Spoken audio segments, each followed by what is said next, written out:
Imagine. 42 years old. Her heart gave out.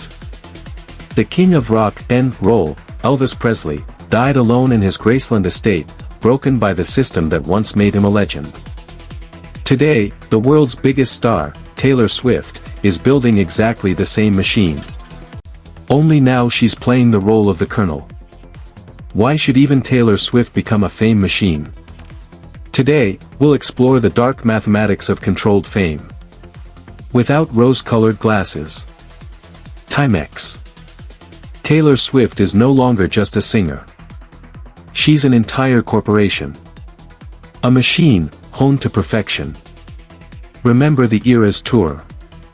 Over 10 million tickets, over $2 billion in revenue, the highest-grossing tour in history. She doesn't just sing, she creates eras. Every concert is theater, every album an event. But here's how a real machine works.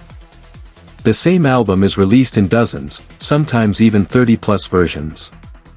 Different covers, bonus tracks, glitter vinyls, signed editions, limited edition colors, exclusives for Target and her own website. In 2025, her album The Life of a Showgirl sold millions of copies in its first week alone, dominating the charts, breaking Adele's records. Fans bought multiple copies to support their girl. And it works. Taylor once again became the world's best-selling artist according to the IFPI, for the 6th time.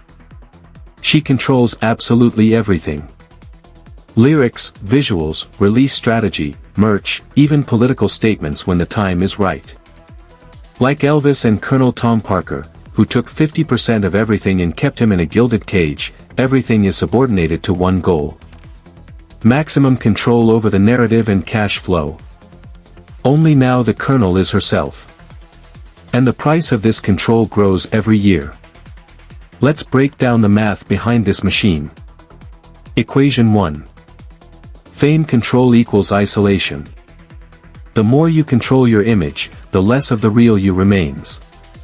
Fans turn into an army, ready to defend you 24/7. Any criticism is already a betrayal. You're in a bubble where the truth is filtered through PR managers.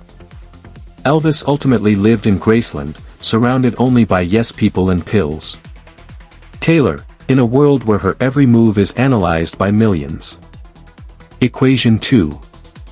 Algorithm plus merch plus variations equals infinite loop. You're not releasing art. You're releasing a product. Dozens of variations of the same album aren't creativity, they're a strategy for chart domination. Billboard and IFPI track sales, but many talk about chart manipulation. Fans spend hundreds of dollars to help their star break a record. The machine turns. Release hype variations, new record, more hype. Art becomes content for eternal growth. Equation 3. Personal life as content. An engagement to Travis Kelce, wedding rumors, accusations of a trad wife narrative, political statements, all this fuels the machine. Every moment of personal life becomes part of marketing. Like Elvis. The system demanded that you give everything, body, soul, privacy.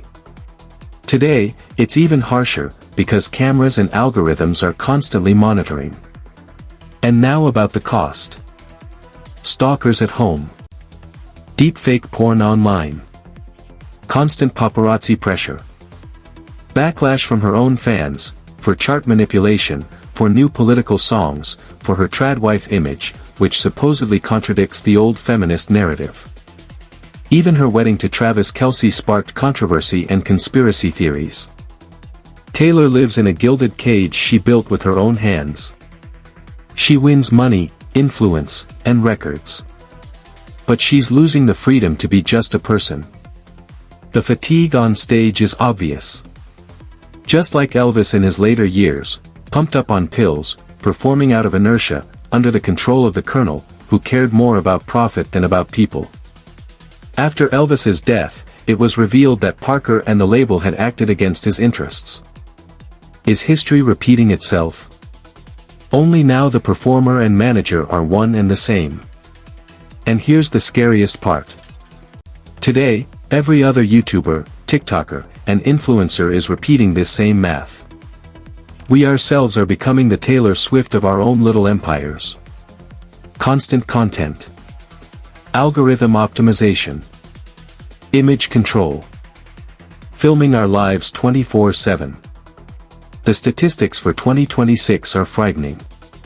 More than 60% of full-time creators experience severe burnout. 47% have considered quitting. Algorithms change, and you panic and pump out more content.